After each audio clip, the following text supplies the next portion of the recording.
Talofa everyone, talofa from Samoa. I'm back in Samoa and I'm just doing a quick chat with my friend Apulu Kalala, who's visiting from Auckland. Just a quick trip, and so we've been having a really good time. And got my hair. And we ended up waiting until the evening to do it because we've been working and resting today. So welcome. Hello, Sufua Fitiao. Yeah. Hello. Hello for everyone.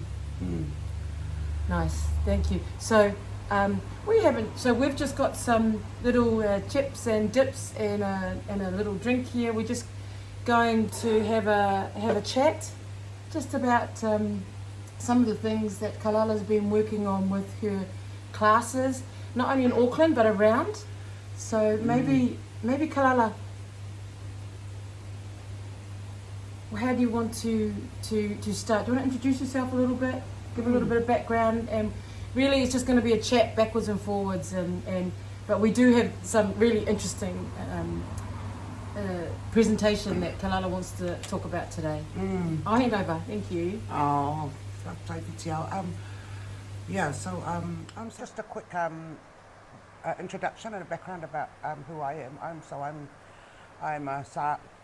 I was born here in Samoa, and my family migrated in the 1960s, 1967, to Aotearoa. I moved between Samoa and Okilani. At the moment, we're just getting ourselves organised to move back home. So the kids have all grown up, and we need to come home. And so this is one of many trips that I make every year. On average, maybe 6 to 10 trips like this every year, usually to do with family and work and things, but mainly to do with family. So this trip I'm here to, again, cover off on some stuff that needs an eye over in terms of family. And I guess that's the thing about being a matai. So matai is my understanding is that the word derives from mata iai. Mata means eyes. So, when you take a matai title, it's basically that all eyes are on that. So in terms of standards of behaviour, expectations, and so comes with the responsibilities as well. So that's why I make these trips, because something needs to be done, and I get instructions usually from the older ones, my older aunties and uncles. My parents have passed away. They both, unfortunately, they both lie here in Samoa on a land in Siumo that where my family planted back in the 1950s. So when my parents died, they were both brought back here, my dad and my mum that I brought back during COVID. But anyway, that's another story. It is another story. Oh, so many stories. Our stories over COVID. But yeah, I kind of just wanted to, I was reflecting on the role of matai, and I know that in the work that I do, I come across quite a few, probably 99% of the people I meet in delivering the workshops that I do all around Australia, New Zealand, America, Hawaii, even here in Samoa. Most of the students or participants are young people that have, when I say young, I'm talking about anything up to 60 years old, who may have, most of them have very little contact with Samoa, or just a general, and they may have been given a matai title by their family and don't know what to do with it and how they might activate that. So we talk about what those roles and responsibilities and how you might activate that. Because I don't know, in New Zealand, probably about 67% of the Samoan population up there are New Zealand-born Samoans. And 67, that's quite a big, yeah. And I've noticed in the last few salwha'is that my family have had, predominantly they're from the people taking these titles from overseas, Samoa, titles are here in Samoa, New Zealand, Australia and things like that. And so it's about, and then the question is how do we how do we use it? How do we activate that? And so, yeah, that's kind of like. But it's an important question. How do we activate that? So, in understanding that, it's about understanding how Samoa works in terms of the role of matai. So, where do I start? In the village, there's the foundational structure of Samoan society is based on a system called matai, the matai system, versus the Westminster system, which was introduced to us in the post-independence, Samoa's independence. But that indigenous matai system has been with us forever and a day. And yet, many of us who are taking titles don't understand what that means and what that looks like. So, helping people to understand that. So for a very basic level, you need to understand how the village structure works. So the village structure is here in Samoa, still operates. You've got the circle of where they call the li'imwhaipule, the matai. And generally in Samoa, there's two types of matai, li'i and tamali'i or tulafale.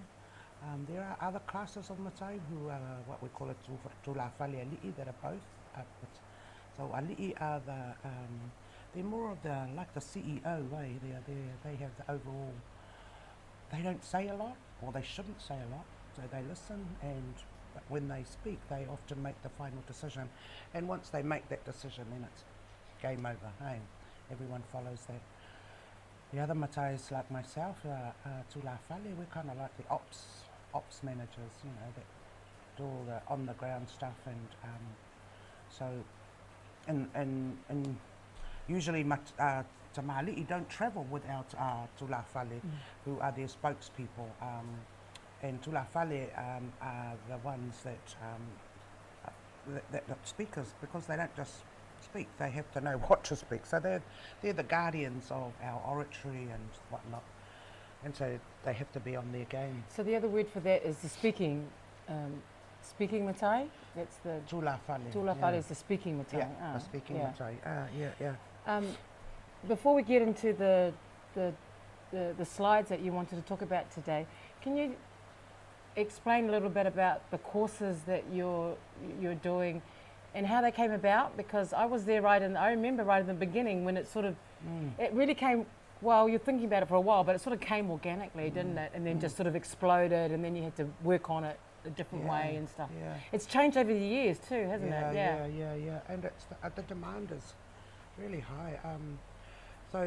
We started off by looking at, when you say demand, what do you mean by demand? like I said, the majority of those Samoans born overseas are, a majority of Samoans overseas are born there. They're not born here, so they don't grow up necessarily with a deeper understanding and the nuances, particularly, and of how Samoa works.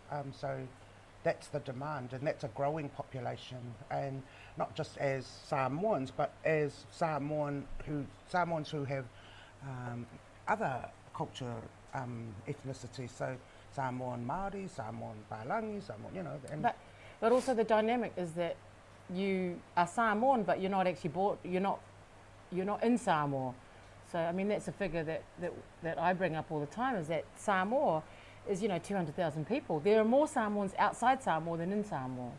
Yeah, well in New Zealand there's over like 380,000 Pacific people. 50% of them are Samoan. And most of them are in Auckland, Yeah. RP is only like 30,000, 35,000 population. So yeah, that's right. So Auckland is pretty very much lots of Samoans and lots of, but it's not the same as what happens here in terms of the activation of our culture. It's we've had to adapt, and as we migrated, we took with us some of those things, and the establishment of things like churches, and that was really a response to how do we keep our cultural selves true, and so that we can play out some of these things that we took with us. And I think that's a thing that we don't understand very well, is that the effort and the goal and the absolute commitment of those early migrants to build those churches, and what that means, because if not for those their effort, there would be no place to play those things out. I hear a lot of people over there whining about the money and da-da-da, but, gosh, o Samoa, we're hardworking, we're very goal-oriented, we know what we want and we will go for it. And so I think that's, to answer your question, that's how we operate as Samoans in Auckland. Don't muck around, just do it. We know what needs to be done. And so what happened with the beginning of your whole courses that you did? Yeah. Well, so when we started these courses, I've always been teaching this forever and a day. And I was, as you know, I was senior lecturer at the Auckland College of Education, which put me in touch with probably 90% of the social workers that trained through me. And then I always ran community workshops around But also culture. in your family too, You did, It's like a tradition in your family in particular that you've always educated the nephews, the nieces, the kids, all of them, isn't it? Absolutely, and that's come from our grandparents who, when we migrated, who said, wherever you go, you're Samoan, so don't ever forget it. And so that drive and that commitment to that was always there. Then we formalised, so that was the starting of the formalising of these classes, and then in recently 2014 or something, I joined together with. Wow, 10 years ago now, yeah. Oh yeah. And then we managed to get that really going off the ground, and it was about getting a structured program, getting funding around it, and then really working with communities all over New Zealand, all over Australia and America, who would then work with us to bring the program there. It just sort of blew up and things. And in that time, at the same time, I was also developing stuff in the background in terms of what that actually looked like. And so that what we taught and what we were sharing with the community was true and accurate and was authentic. And then... so those courses have been going for about 10 years.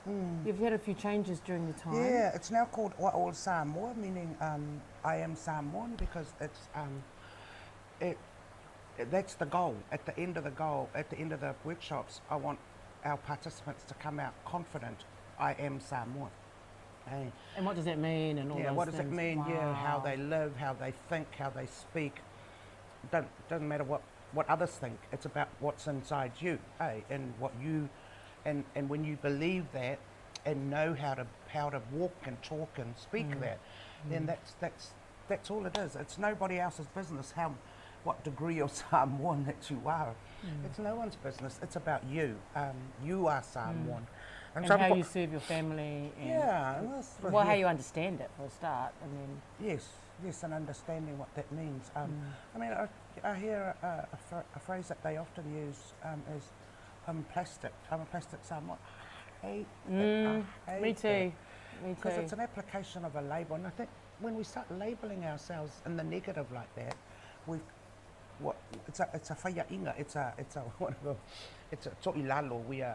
We're succumbing to that notion. But when we say ole Samoa, I am Samoan, I don't care what you think, but I'm telling you, I am Samoan because I know what I'm talking about. Please carry on. I'm just checking this one. Look, I don't know if this is actually playing. Oh yeah, it was playing. We're just doing it again, pushing it again. So we can carry on. Okay. Oh my gosh, I so agree with those labels, and that's another whole discussion, I think. But I'm really interested in your courses, and they were community courses. I mean, the community courses during the evenings. Yes, primarily during the evenings, or during the day. It depends. At the moment, I'm running them online, and I run school holiday programs because the demand is really high around school holiday programs. I run them for students, for kids. For kids, yeah, wow. up to 18-year-old, up and so we're always booked out for the school holiday programs. We also, I run them as professional development workshops, leadership programs. So, yeah. Professional development in what way? So, specific, like people will, in an organisation will approach me and say, we've got X amount of Samoan staff who really want to know about themselves, and in order to deliver, in order to be better practitioners at whatever their field is, whether, for the police, recently did some workshops on the police and social workers, and did a bit of work up in, just a whole lot of different pieces. And often, and it's in that professional development when I'm getting a lot of interest from non-Samoans. So sometimes people that work, who are not Samoans but have a lot of work contact with Samoan families and wanting to understand. Especially in somewhere like Auckland, which is a high percentage of Samoans as well. Yeah. Wow. I did some work recently with some people that were wanting to understand, who with seasonal workers, who were non-Samoans and wanted to understand more about our people, as seasonal workers and what that meant and things. So do you have to write a specific course for them, or it's about the same cultural things but in English so that they can understand? No, I do. I develop a specific program for professional development. I call it whatu ngā titi. Whatu means to build up. Titi is the skirt or the girdle that you wear, and because they were made of flowers and whatnot in the old days, and they'd often drop off, and so you would spend it was like pause, and then you would rebuild those girdles. So that's what the phrase means. It's about rebuilding that girdle, and so people are great at their jobs, but that pause and coming to our workshop helps people to rebuild and replenish so that they can understand more about our people, and that knowledge then helps them to be to provide better services for whatever it is that. But they're Interesting. as you know, I've done quite a few workshops here in Samoa as well, and that's mainly been people that are expats here, or people that are in business, and that's right. And I remember that was a few years ago now. That was the last one, but so it's fun actually. Yeah. So, so when you, I want to go back to, just want to ask back about the demand. So people of the professional development was interesting, but people of the community coming and saying we want, what are they actually asking for? Well, so what happens is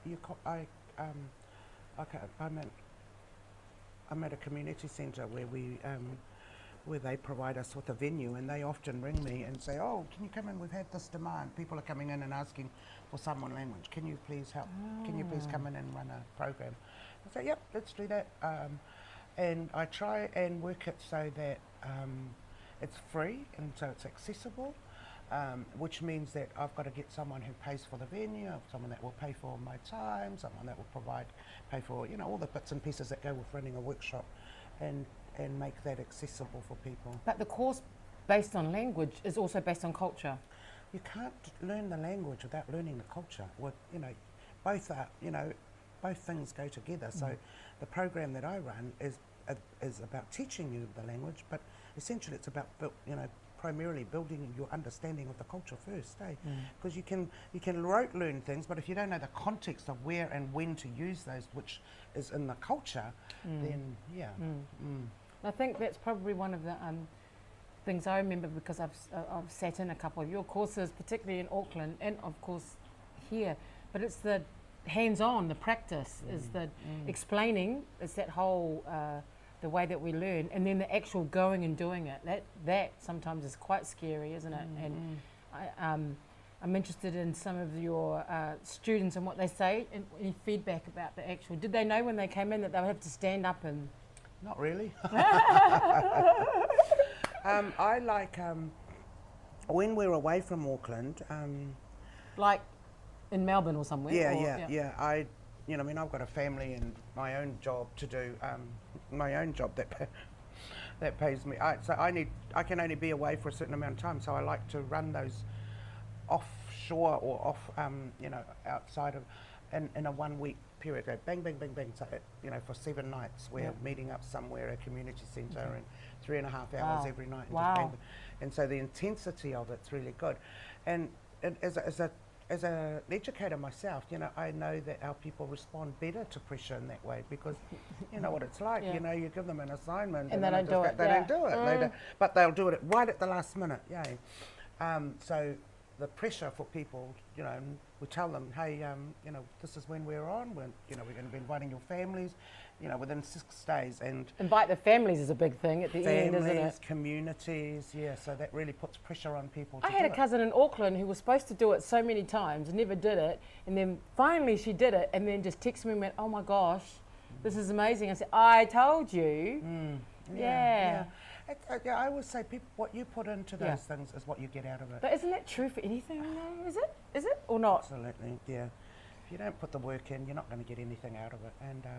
And so it's just, it really, and once they've finished that, they can introduce themselves, they can talk about their villages in Samoan, they can do a specific piece that they've been asked to do, whether it's to Sulatonga, which is the girls, the women praising this fine mats, or the boys, And once they're able to do that in front of an audience of their families and cohorts, once they can conquer that. I mean, I really want our people to, savour that success, because I think that's an important thing to think about us as migrants, is understanding what success feels like, whether it's success in your workplace, your school, and that, and even that in a community. So, I get people that, they're too. They bomb out because and they come in and say this, and that, and I say, they're not ready. Well, I say, I do, but I say, look, I don't want you to live with this, because you're gonna kick yourself. When we move on, you're gonna say, you don't regret that you finished it. You do regret that you didn't finish it. Absolutely, Wow. And it's that thing of manu malo, because that's the primary reason why we left Samoa, is sa'ili malo, to achieve, look for better opportunities. And if we didn't step out of that, of these beautiful whanua we have here, we would never be able to achieve what we do now. And so it's the same, I know you can't speak Samoan, I know that I know you've never spoken Samoan the whole life, but I want you to give this a go. And once you've done it, that feeling is awesome, hey? But more importantly, it's the relationships that they build along the way. So right through the content, we're saying from the first night, I'm saying, you need to go home and ask your parents this. You need to go home and ask them about this. You need to go and practice with this, and so that their families and their parents are engaged. And you've had some really good responses on those things. Yeah, just so really powerful. Quite often, I hear people, they've gone to their parents and said, I need, what does this mean? And I want to know what our village is, and I want to know what our wharepena is. And the parents have just about gone, what the? And they've gone outside, and they've gone and, and get the big suitcase of all the and they're all, papers. And so, I mean, they're so supportive. And, it's hard for our parents outside of Samoa, or even here in Samoa, to be involved in education and formal education, because obviously we see our parents, the attitude is that the school is over there, formal schooling is over there, our parents are here and the child is here, and the child, you just go there and do that, you listen to them. But in what we do, we see the parents and the relationship between the parents and the participants, or families and participants, just grow and things, and that is the absolute pinnacle, and you can't put you can't fathom a measure on that. You can't underestimate the value of that. I've had parents come up to me after it, the actual parents, and they're quite old, and they come up to me and they said, I'm ready to die. I'm ready to go now. I am ready to go. Oh. And so we talk, and what they're saying is, we came here to find new opportunities, but in that process, we forgot to turn around and say to our children, this is learn the culture, because that's not what they went there for. No. They went there to work and to find better opportunities. That's right. And then there's a deep sadness because the relationship just split. Not splits, but you'll have Well, it's parents different, isn't it? Because you're speaking actually not in Samoan. Samoa anymore. You're in That's right. another country. Yeah. So And the loss of language, loss of culture leads to the loss in relationships, loss in communication. And so when families see them on this journey and are going with them on this journey, they say, I'm ready to go now. I'm ready to go. oh my goodness. Yeah. Oh, it's quite emotional. It's quite emotional and quite, yeah. And so it's That quite. must have happened a lot though, because you've had 10 years of these trainings, these classes. Yeah. It's quite special, eh? We had a case of people, have parents hoard all that material, the written material, and once their child or their son and daughter comes along, they just produce all this masses of information they have been waiting to offload, eh? And but they feel like during the class that their child or their has now got a platform to launch that knowledge. Yeah. I would also imagine that some of those the people in your class, they've got kids and grandkids maybe, and so it's that whole level of they have parents that they need to go to and ask for what's happening here, through learnings in your class, and then they have their own kids and grandkids that they want to bring along with them. Well, that's the compelling reason that people say when we start. What's your why? And it's often I have children now. I ran away from it when I was younger, when my parents were trying to get me, and now that I have children, I see what the importance of it. So I'm here for my children. Oh my gosh, that's so true, isn't and it? that is such and so and I just think it's awesome because that's what their parents were trying to tell them, but they ran Not away listening, from it, yeah. not listening, and now that as parents themselves, they see the value of what they were trying to do. Yeah. But also, times change and things move on, but it's that discovery thing. So it's so powerful. Good on you for doing that. Oh, it's hard work but it's very rewarding, eh? And I think I just think, because I keep saying to myself, well, when I die, you don't take nothing with you, eh? But if you can leave an impact on someone, or and have if you've made a difference to someone's life or something. And so one of the things I always do, always, when we're flying into a place to run a workshop, I'm there praying and on the plane, to use us as vessels to impact someone's life for good. Yeah. Have you heard of anyone that was doing classes like this? Oh, there were lots of people, lots Okay. and lots of people, and especially in Auckland, because we've got a lot of good educators in Auckland, and some of them are, they've been there for years. We've just recently.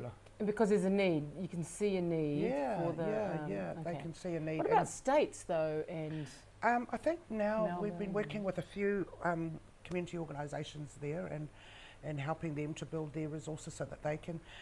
One of our first classes in San Francisco, I think, they went off and they took our material and we helped them to adjust it to their thing, to their environment there, and then they went off and started working with high school students there.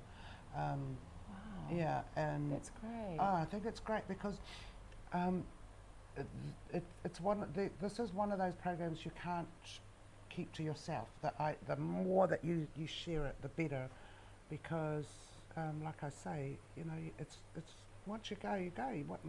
And I think that's a thing with a lot of our Samoan speaking people, our matais and our elders, is really sharing that, because what's the good of it sitting in our closets or in our, we need to be able to share. But, this is what happens, is that the communication, the language barrier, the generational thing, the generational gap is a real barrier in being able to access that information.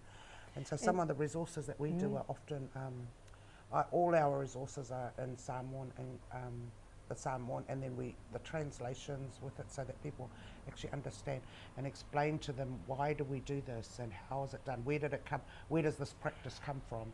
And why are we doing it? I love that. I love that area. That it's not only what it meant. I mean, it's not only the translation part, but what you've already got at, and you've already said today was where does it come from, and where does it come from, and why is it like that, And it may change over, you know, Samoan culture is a living culture. It's been changing all the time because we live it here in Samoa.